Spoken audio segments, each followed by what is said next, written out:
Indoctrination starts at an extremely early age, from preschool to kindergarten to first grade, all the way through high school. What's the first thing you see when you walk into the classroom?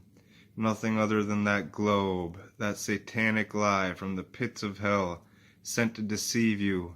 And it's there by people you should trust, your elders, your teachers, people you want to have faith in as a child.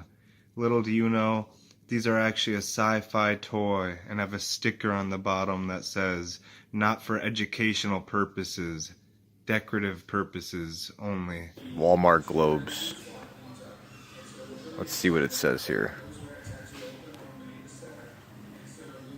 Globes are not meant for educational purpose, but only decorative purpose. We are being hypnotized by people like this. Newsreaders, politicians, teachers, lecturers.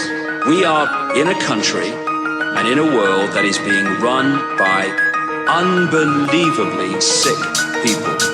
The chasm between what we're told is going on and what is really going on is absolutely enormous. Cancer and reproductive harm, and globes are not meant for educational purpose, but only decorative. Understand that, guys? Not meant for educational purposes. That must not be reality then. Do you remember when you were little and your parents told you not to believe everything you see on TV? Or that the movies aren't real, they're only acting? Don't believe everything you see on TV. But you say, I've seen a picture with my own eyes, it must be true. But you wouldn't know that these are actually computer-generated images, and that NASA's own Rob Simmons admits to this fact. You've never noticed that the pictures are all different colors, and the continents are different sizes. You've never noticed the photocopied clouds, and how the clouds spell things out, such as the word sex. Now, I don't want to fool you here. Last month, for the first time since 1972, NASA released a blue marble, a single snapshot of the Earth taken from outer space. And so much has changed in the decades between that first picture and the second. Borders have shifted, generations have come and gone. Our global population has nearly doubled. But one thing hasn't changed. Our planet is as beautiful as ever. It still looks blue.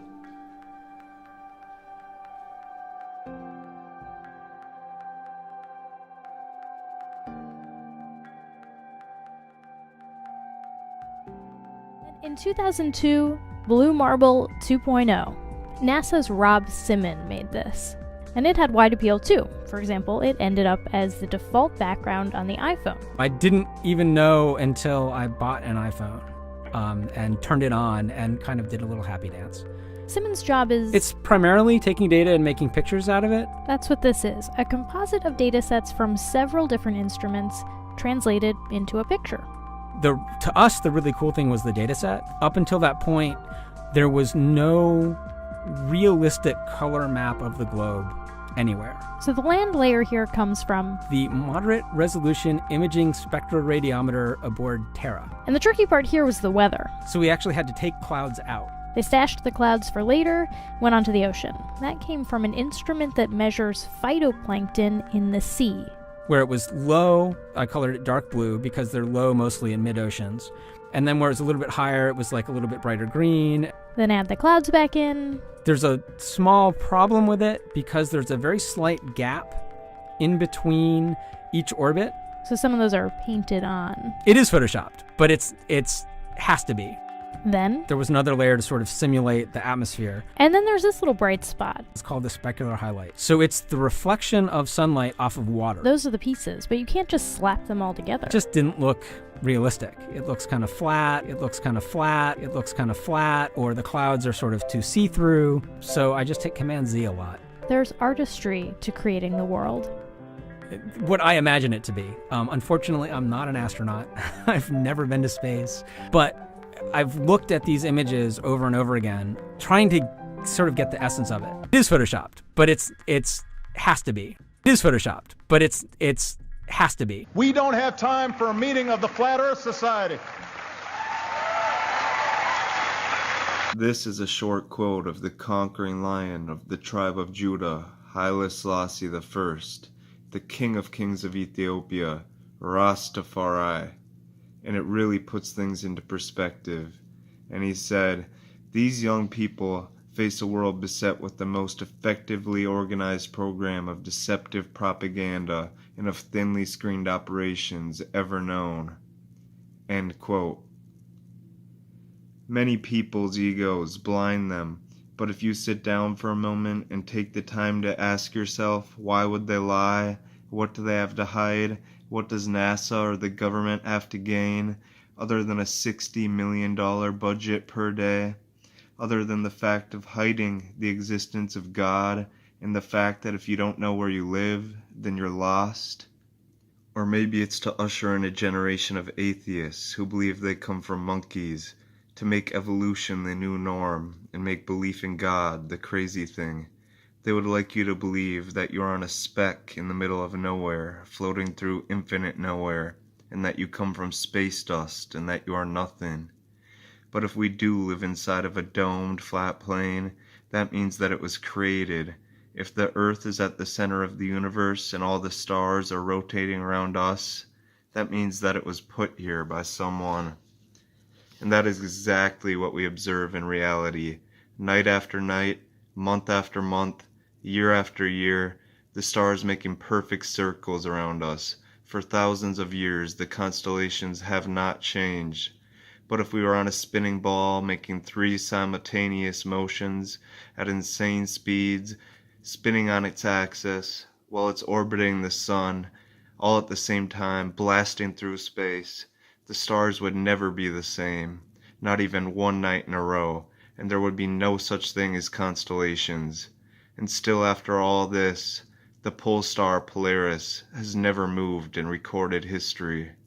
Here are some examples of how easy it is to make something look real with a green screen and some fancy camera tricks.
You could clearly see in the last clip that astronaut was on wires. Now let's compare ISS footage to Hollywood movie footage. Some of the smartest dummies can't read the language of Egyptian mummies. On a flag or a moon, and can't find food for the starving tummies. Pay no mind to the youths, cause it's not like the future depends on it. We'll save the animals in the zoo, cause the chimpanzee, them a make big money. The earth was flat, if you went too far you would fall off. Now the earth is round, if the shape change again everybody would have start laugh. The average man can't prove up most of the things. ISS, this is Houston. Explorer, this is Houston. Go ahead, Houston. Mission abort. Repeat. Mission abort. Initiate emergency disconnect from Hubble. Begin re-entry procedure. ISS, initiate emergency evacuation. Copy all Houston and in work. Matt, immediate return to Explorer. Repeat. Immediate return to Explorer. Copy. Explorer, prep airlock. Airlock engaged. Ready to receive. Houston, elaborate. Debris from the missile strike has caused a chain reaction, hitting other satellites and creating new debris. Traveling faster than a high-speed bullet up towards your altitude. Now copy. Copy all. Put a bow on it, Dr. Stone. I can't. The board is still initializing. I'm not gonna ask you again. 1 second. Not 1 second, now. Shut it down.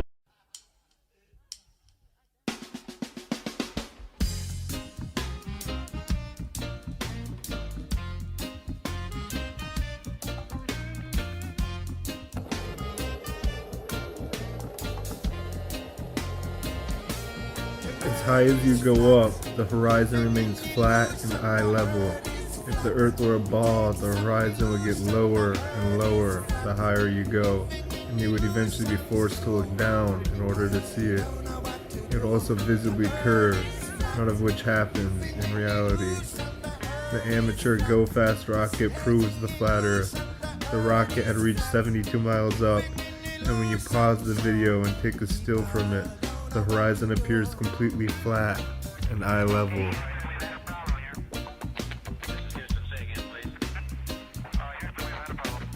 The rocket footage shows as high as you go up, the horizon remains flat and eye level.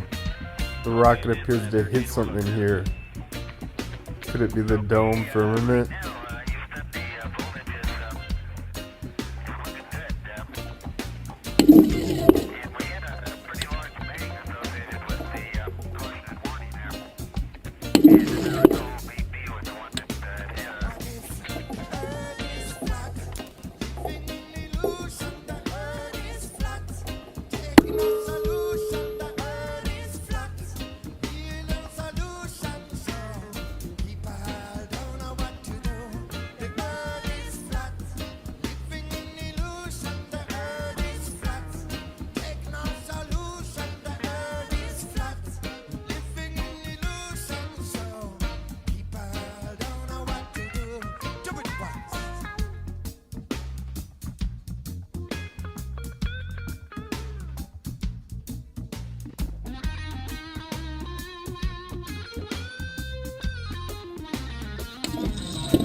The first chapter of the Bible tells us that God created a dome-like structure called the firmament in Scripture to separate the waters above from the waters below.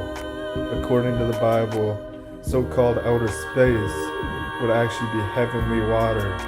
It is not somewhere a human being can go. And the sun, moon, and stars, local and inside the firmament, not millions of miles away.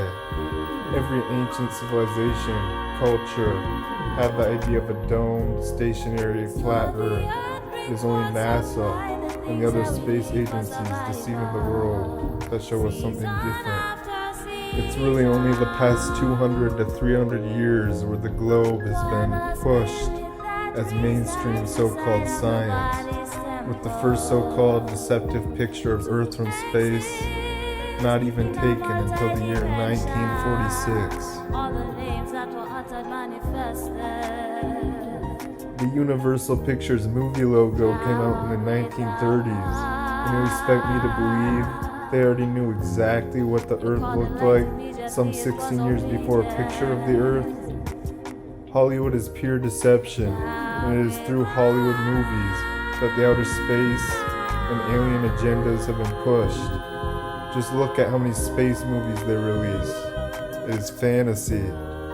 Neil deGrasse Tyson, the beloved children's scientist, says that stuff is flat. Remember Bill Nye, the science guy? He says the Earth is a closed system. We cannot leave the Earth. This size, the International Space Station will be orbiting about a half an inch above the surface. And that dude who jumped out of a perfectly good balloon, what's his name? Felix Baumgartner, he would have been about 2 millimeters above the surface of this globe. That's his edge of space jump.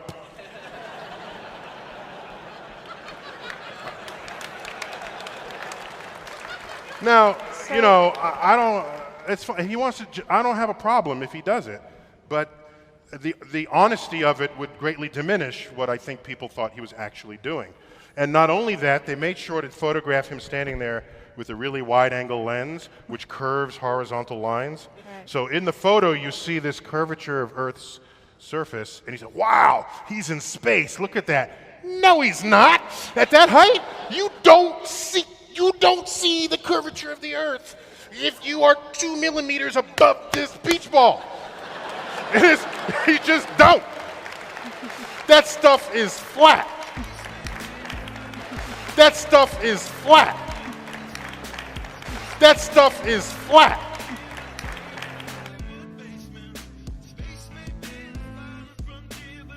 One thing I really want your generation to embrace is that the Earth is a closed system.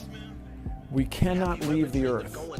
There's no place to go. The Earth is a closed system.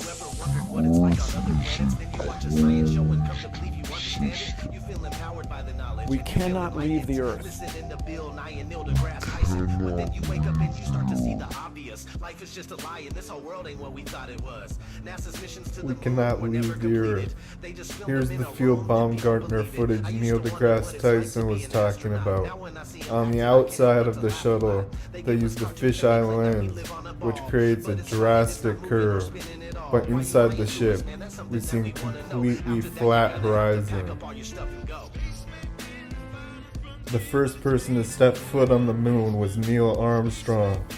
Neil A. backwards is alien. Buzz Aldrin, the second person to walk on the moon, is part of the Apollo 11 mission. When interviewed by an 8-year-old, confesses when asked, why has no one been to the moon in such a long time? Because we didn't go there, and that's the way it happened. Through organized indoctrination, our minds have been taken. It's time we take our power back and we rescue our people. The Vatican and the bankers are like resident. Why has nobody been to the moon in such a long time? That's not an 8-year-old's question. That's my question. I want to know, but I think I know. Because we didn't go there, and that's the way it happened. And if it didn't happen, it's nice to know why it didn't happen, so in the future, if we want to keep doing something, we need to know why something stopped in the past that we wanted to keep it going.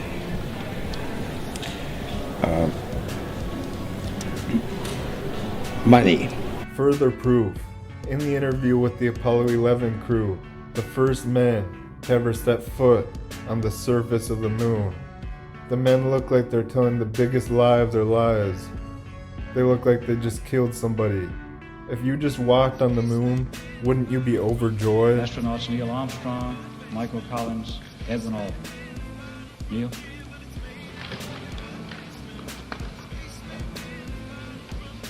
It was our pleasure to have participated in one great adventure. We're going to divert a little bit from the format of past press conferences and talk about the things that interested us most, in particular the things that occurred on and about the moon. The Bible tells us what the Creator made, and the creation testifies of the Creator. This is the Psalm the Nazi scientist and NASA founder Wernher von Braun has on his tombstone. Interesting indeed. Psalm 19:1. The heavens declare the glory of God, and the firmament showeth his handiwork. Could it be a deathbed confession? Romans 1:20. For the invisible things of him from the creation of the world are clearly seen, being understood by the things that are made, even his eternal power and Godhead, so they are without excuse. They are without excuse. Now somebody's wrong, and it's not the Bible. I believe what the Bible tells us about creation. I believe there are waters above, and there's a glass-like dome. Job 37:18. Hast thou with him spread out the sky, which is strong, and is a molten looking glass? Genesis chapter 7, verses 11 and 12. In the 600th year of Noah's life, in the 2nd month, the 17th day of the month, the same day were all the fountains of the great deep broken up, and the windows of heaven were open, and the rain was upon the earth 40 days and 40 nights. Somebody's lying. NASA tells us every star is a sun, millions and trillions of miles away. But I know they are close and local, spiritual lights for signs and for seasons and for days and years. I don't care how big a gas ball it is. No light is traveling millions of miles, and no eye is going to see it. The pictures NASA shows us of the stars and planets is CGI. And they even admit this on their fine print on their website. The official NASA image for the planet Pluto has Disney's dog. You guessed it, Pluto. They attempt to make the lights look like physical objects, perhaps something you could land on, or a world you could visit, but I'm not even sure these are physical objects. God simply calls them lights, luminaries. Take the clearly fake photos NASA gives us of stars, or so-called suns. They look clearly fake. Purchase your own high-powered zoom camera like the Nikon P1000 for around $1,000, which allows you to take your eye to the firmament and investigate the luminaries for yourself. Because NASA shows us one thing, fake, and the P1000 shows us something very different.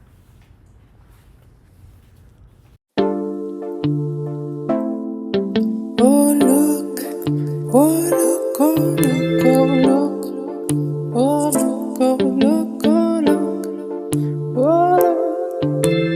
Look in the sky, oh look in the sky. Can't you see a miracle? The stars are close. Can you make a wish while they circle around the moon? We're not spinning any ball. They're all wrong for this.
round, round, falling for me. Please look, oh look, oh look, oh look, look, look in the sky. There's something rising from the line. Please look, it's a moving to your eyes. Please look. Oh, look in the sky. Oh, look in the sky. Can't you see a miracle? The stars are close. Can you make a wish while they circle around?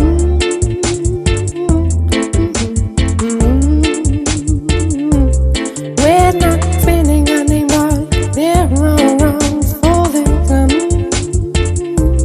We're not spinning anyone. They're all wrong for this. 40, 40, 40. Just look, please look, please look, please look.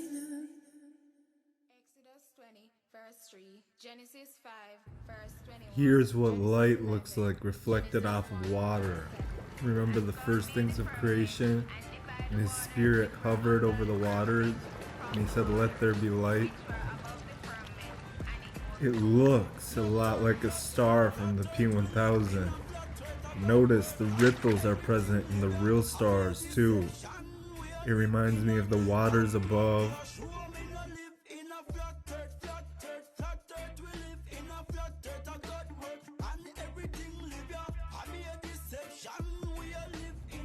Looking at the earth this way, God is not in some faraway galaxy, but the heavens are right above your head.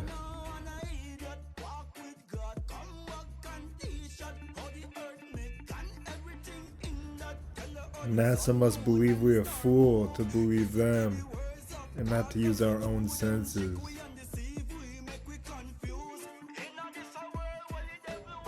If you were born into a world without any CGI, without any computers, without any television, without any of these things, you would never come to the conclusion on your own that you live on a spinning rock flying through infinite nowhere.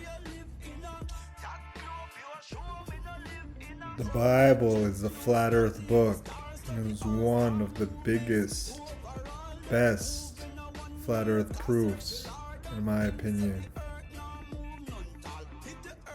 The Bible proves the flat earth creation, and the flat earth creation proves the existence of God.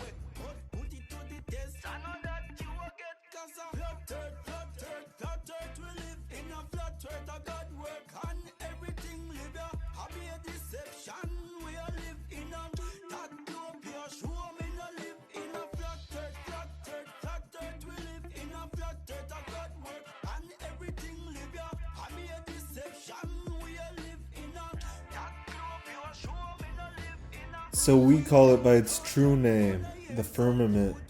NASA still acknowledges it as the Van Allen radiation belts, which we cannot pass through. We are headed 3,600 miles above Earth, 15 times higher from the planet than the International Space Station. As we get further away from Earth, we'll pass through the Van Allen belts, an area of dangerous radiation. Radiation like this could harm the guidance systems, onboard computers, or other electronics on Orion. Naturally, we have to pass through this danger zone twice, once up and once back. But Orion has protection. Shielding will be put to the test as the vehicle cuts through the waves of radiation. But Orion has protection. Shielding will be put to the test as the vehicle cuts through the waves of radiation. But Orion has protection. Shielding will be put to the test as the vehicle cuts through the waves of radiation. Sensors aboard will record radiation levels for scientists to study. We must solve these challenges before we send people through this region of space. We must solve these challenges before we send people through this region of space.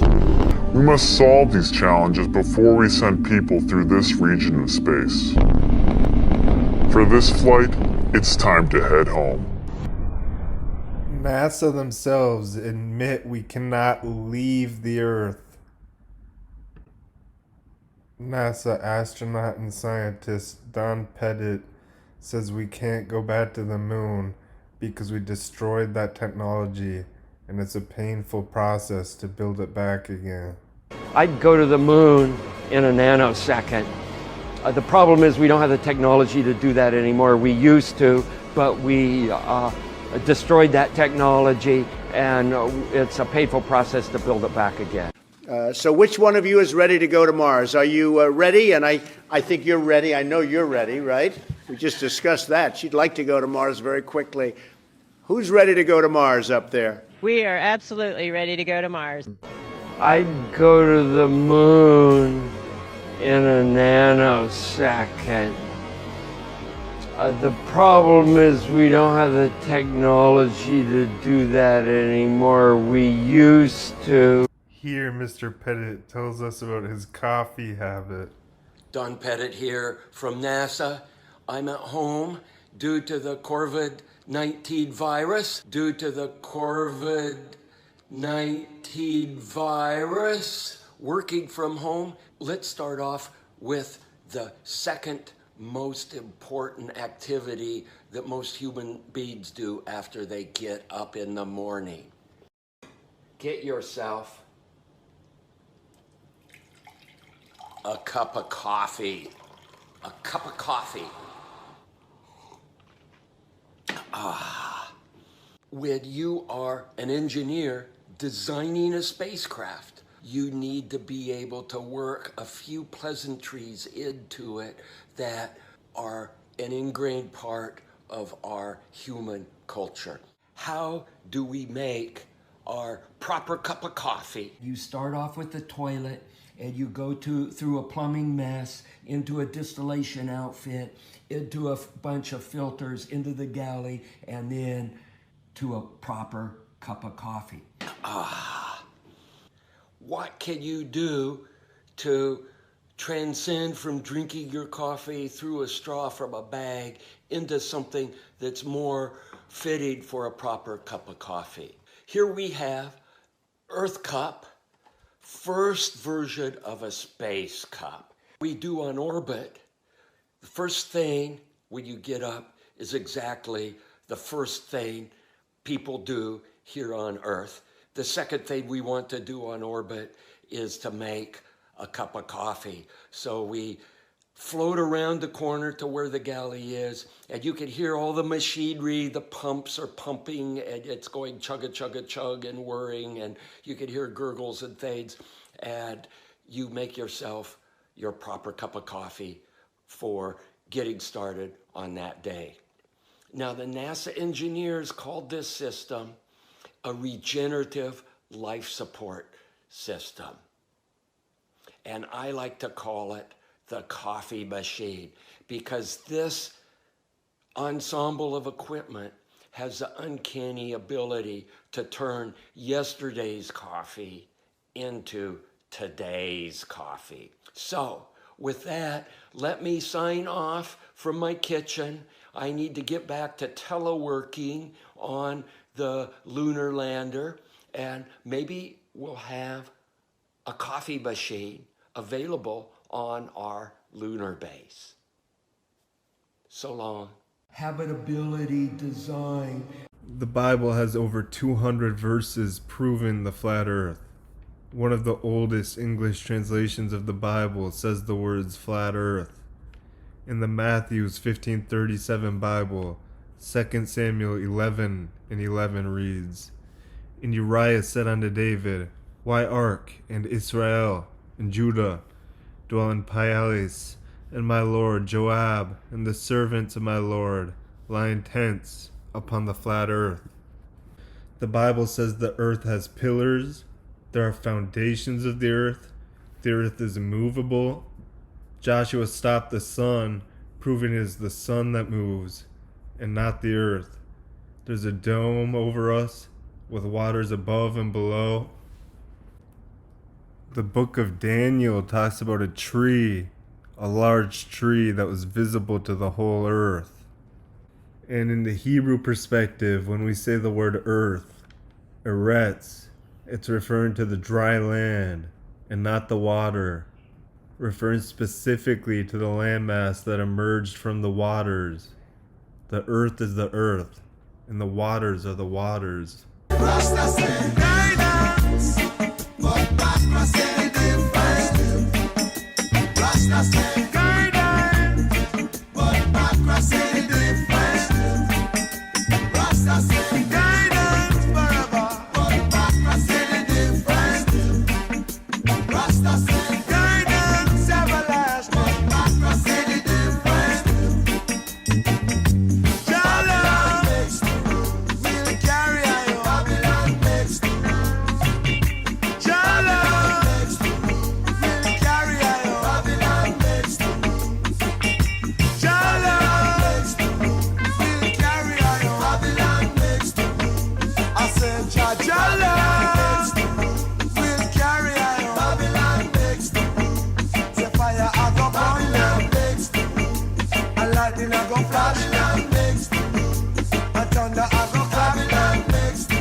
Designing, building, testing, and launching a vehicle of this sort is no small feat, and we are super excited to be a part of the Roadster's billion-year journey through the solar system.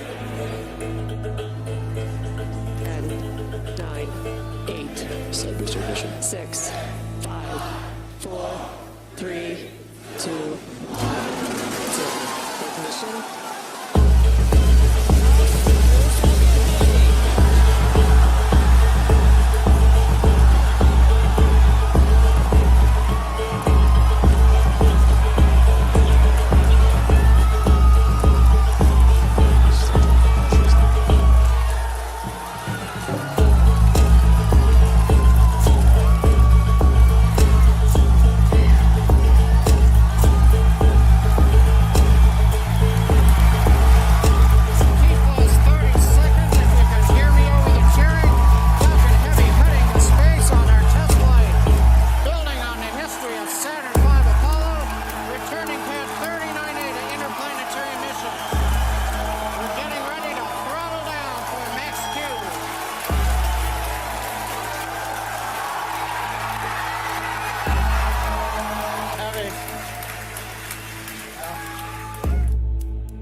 What was going through your mind? How amazed were you to see your Roadster up there with Starman just cruising along with the Blue Planet? And how long will we be getting live views, do you think, from the car? Well, I think it looks so ridiculous and impossible. And you can tell it's real because it looks so fake, honestly. We'd have way better CGI if it was fake.